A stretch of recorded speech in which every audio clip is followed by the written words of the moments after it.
House Democrats' most important super PAC is elevating an election-denying Trump conservative on the television airwaves in a key House primary in Central California.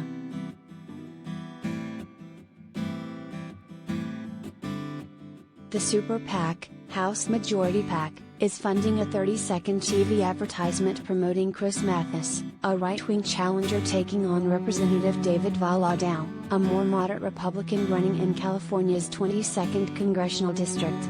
Mathis, a financier and rancher, has made Valadao's January vote to impeach then-President Donald Trump the centerpiece of his run.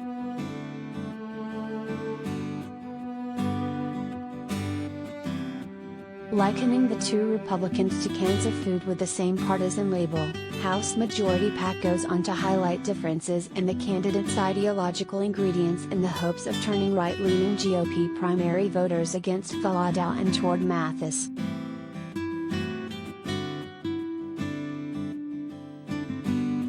David Valadao claims he's Republican, yet, David Valadao voted to impeach President Trump, the narrator says.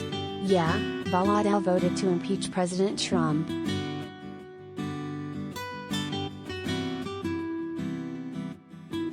National Democrats, who see winning the Central Valley seat as a critical opportunity, would rather have Democrat Rudy Salas, a state assemblyman backed by the Democratic Congressional Campaign Committee, run against Mathis than a less polarizing incumbent like Valadao.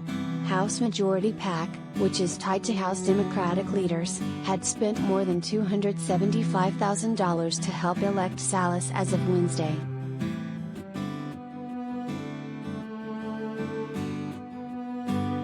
Meanwhile, the Congressional Leadership Fund, House Majority PAC's Republican counterpart, has invested in shoring up Valadao.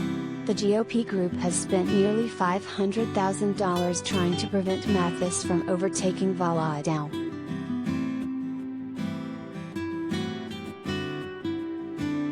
In California's nonpartisan jungle primary election, due to conclude this Tuesday, the top two vote-getters from any political party proceed to the general election. As a result, Salas, Valadao, Mathis and other candidates are all vying for one of two slots on the November ballot.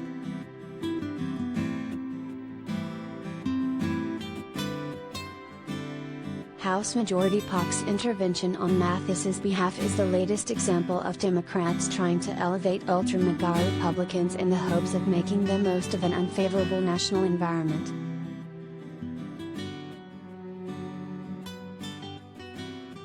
It mirrors the approach that Pennsylvania Attorney General Josh Shapiro has taken in his Democratic run for governor. Facing a crowded field of potential GOP contenders, Shapiro chose to contrast himself with State Senator Doug Mastriano, a right-wing election denier, emphasizing the Republicans' ties to Trump.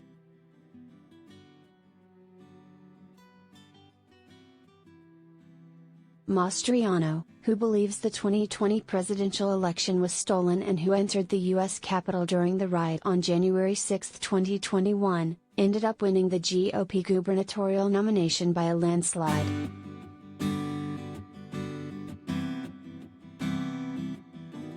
Some Democrats worry, however, that in what is shaping up to be a Republican wave year, assisting figures like Mastriano is a gamble. If elected governor of a key swing state, Mastriano could overturn, or otherwise meddle with, the 2024 presidential election results.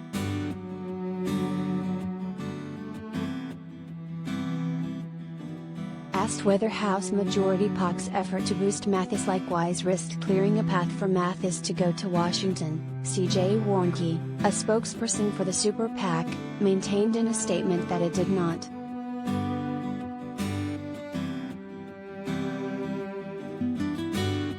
Assemblymember Rudy Salas is the fighter Californians need in the 22nd District, and House Majority PAC feels strongly that come November, Salas will flip this district blue no matter who MAGA Republicans nominate on Tuesday, Warnke said.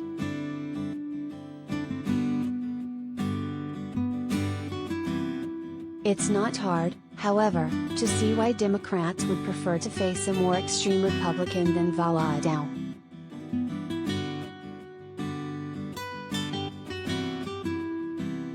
Valadao has a record of distinguishing himself from the National Republican Party in the eyes of voters.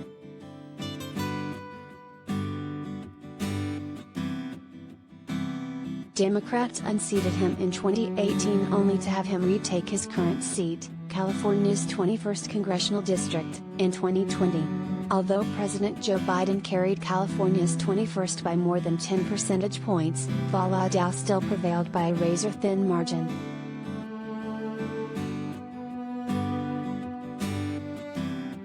Elevating Mathis is a smart decision, said Mike Mikus, a Pittsburgh-based Democratic strategist.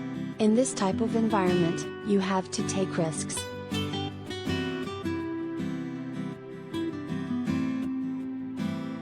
What's more, California's new 22nd district is slightly more Democratic than Valadao's current seat. That makes a general election victory for Mathis quite unlikely. And as a member of Congress, rather than a governor, Mathis would have less influence over the administration of elections, Mikus noted.